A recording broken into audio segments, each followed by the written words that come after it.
Samantala, patay naman ang isang lalaki matapos itong madaganan ng poste sa Davao City. Yan at iba pang mga rumarapidong balita mula sa probinsya, hatid ng iba't ibang istasyon sa ilalim ng MBC Media Group.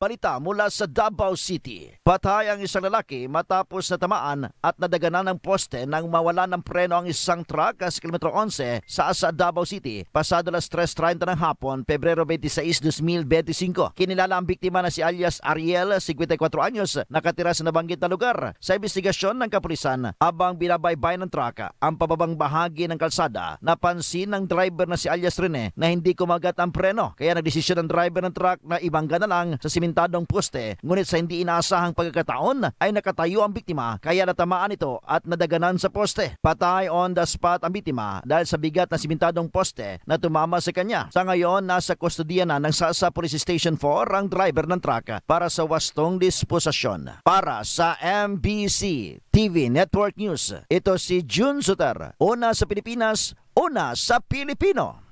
Patay ang isang 51 anyos na kagawad ng barangay matapos pagbabarilin ng hindi pa nakilalang sospek sa sitio proper, Barangay Dulis, Bayan ng Calatrava, Negros Occidental. Ayon kay Police Captain Wilfredo Binuman, hepe ng Calatrava PNP, ang biktima kinilala na si Jomari de la Cruz, residente ng nasabing lugar. Dagdag pa ni Binuman, habang nasa motorsiklo si de la Cruz nang bigla na lamang nalapitan ng sospek at pinagbabarel ng 5 bisis na ikinasawi nito. Ang biktimang mayroong tama sa ulo at likurang bahagi ng kanyang katawan. Inaalam pa sa ngayon ng kapulisan kung ano ang motibo hinggil sa nasabing krimen. Para sa MBC TV Network News, ito si RH46 Rex Cantong, una sa Pilipinas, una sa Pilipino. 2 katao ang napaulat na nagbigti sa kanilang mga sarili sa magkahiwalay na lugar sa Bataan. Unang napaulat ng pagbibigti sa bayan ng Orani sa sitio Alicabok, Barangay Bayan, alas 7:30 ng umaga kahapon.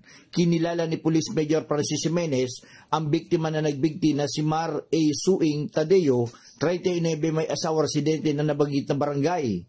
Sa investigasyon, nadiskubre ito ng kanyang 19 anyos na anak na nakabigti sa mga bakal ng traces gamit ang nylon cord sa kanyang leeg. Agad itong humingi ng tulong sa kanilang mga kamag-anak at dinala nila sa Orani District Hospital, subalit idiniklarang wala ng buhay ni Doktora Camille Uy.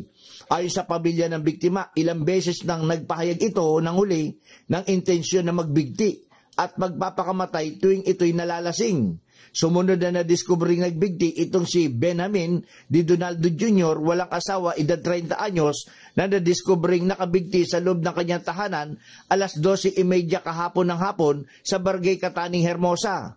Nabatid na bago ito nadiskubreng nakakalanghap umano ng masamang amoy ang mga kapitbahay nito sa lugar.